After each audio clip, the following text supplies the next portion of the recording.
from the very first days what this was for.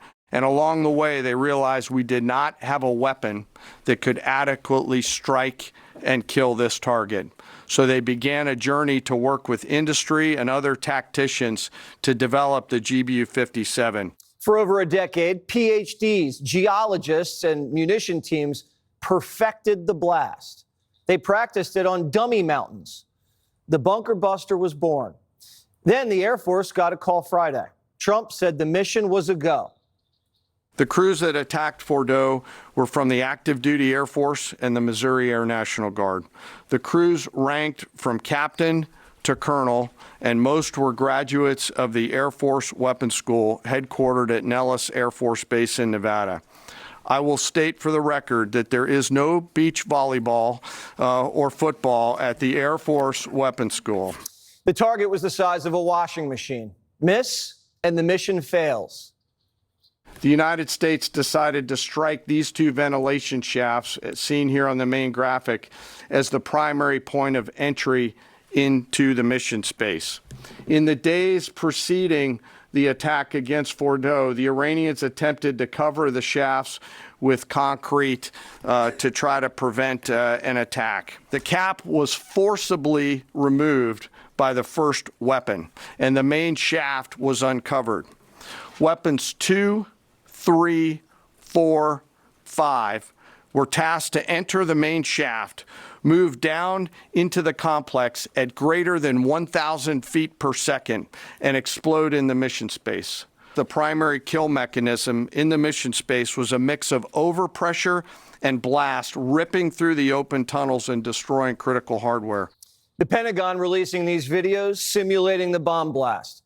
We dropped 420,000 pounds of these beasts and then threw in 30,000 pounds of tomahawks just for dessert. That kind of firepower, that cavern lab is incinerated. After 6 bullseyes, we knew the regime would retaliate, and they did, lobbing missiles at our largest base in the region, and our soldiers were ready. You know that you're going to have approximately 2 minutes, 120 seconds to either succeed or fail. The sun sets in the west, Iran attacks. As the targets were detected, round after round of Patriot missiles are ejected from their canisters by an initial launch charge. Then the main solid rocket motor ignites. You can feel this in your body if you've ever been around a Patriot taking a shot. And round after round goes out and guides against those missiles coming inbound.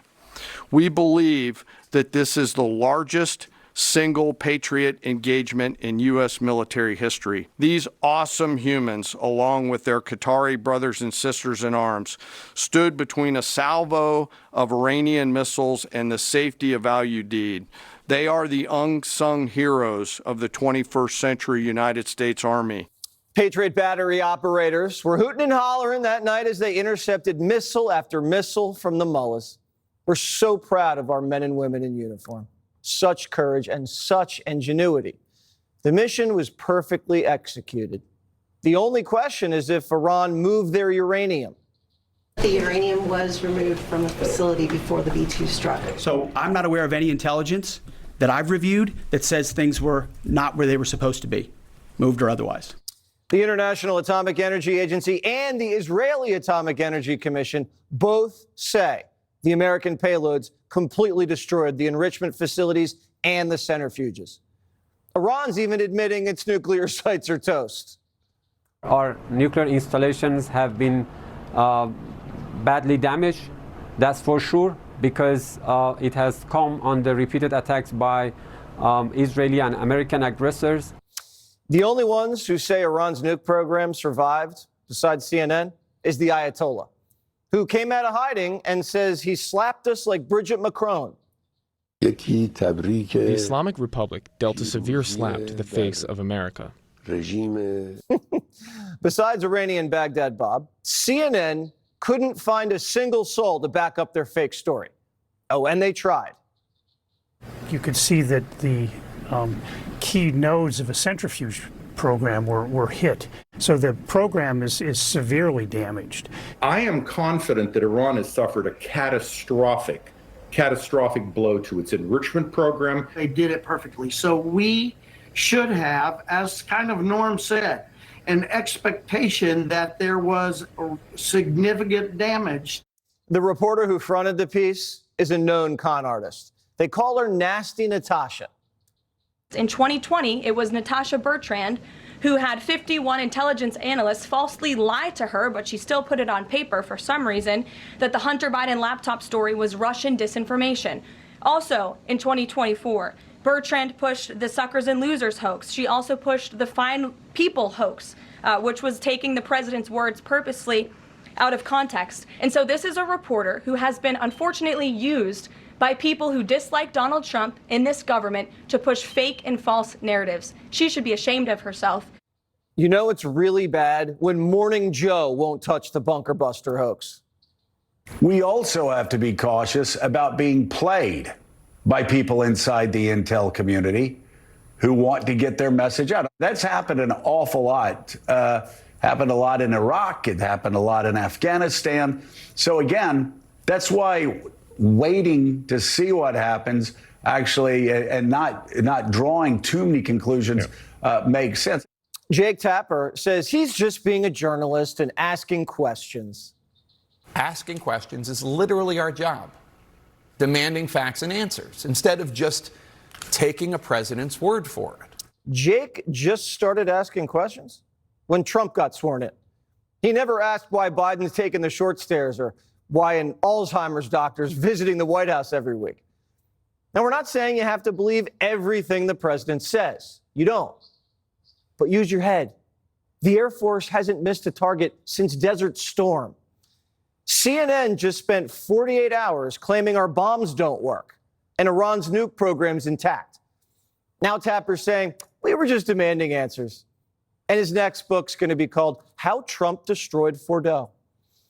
Trump says fake news CNN is so disgusting and incompetent, some of the dumbest anchors in the business. Hegseth says they all just have a wicked case of TDS. Because you, and I mean specifically you, the press, specifically you, the press corps, because you cheer against Trump so hard, it's like in your DNA and in your blood to cheer against Trump, because you want him not to be successful so bad, you have to cheer against the efficacy of these strikes. You have to hope maybe they weren't effective. Maybe the way the Trump administration has represented them isn't true. So let's take half-truths, spun information, leaked information, and then spin it in every way we can to try to cause doubt and manipulate the public mind over whether or not our brave pilots were successful. Today, Democrats got briefed on Operation Midnight Hammer, and here's Chuck Schumer's takeaway. There was no coherent strategy, no end game, no plan, no detailed plan on how Iran does not attain a nuclear weapon. Schumer must still be dehydrated from the elliptical because the strategy to prevent Iran from obtaining a nuclear weapon was to bomb the places where they were making nuclear weapons. What is wrong with this guy? It's starting to look like the leaker didn't come from the Pentagon. They came from Congress. We're investigating who that leaker was. It could have been someone in the intelligence community, or it could have been someone on Capitol Hill who had access to this document. The FBI is searching for that person. Donald Trump says the Democrats are the ones who leaked the information on the perfect flight to the nuclear sites in Iran. They should be prosecuted. The Justice Department says if they find someone in Congress leaked, they're going to prison. I'm not aware of an immunity clause that protects anybody in this country from disclosing classified, top secret, or even higher information to the New York Times. Democrats are now complaining that Trump isn't sharing all of his intel with them. Maybe that's because they keep leaking it. Now, if Trump gave Democrats a heads up on Operation Midnight Hammer, they would have told the Ayatollah. That can't happen. Daddy hates leaks in the House. I just want to get your attention. Hey girl. I really want to be all up in your head. Yeah.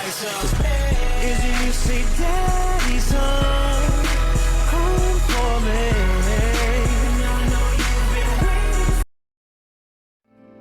'cause the flag still stands for freedom, and they can't take that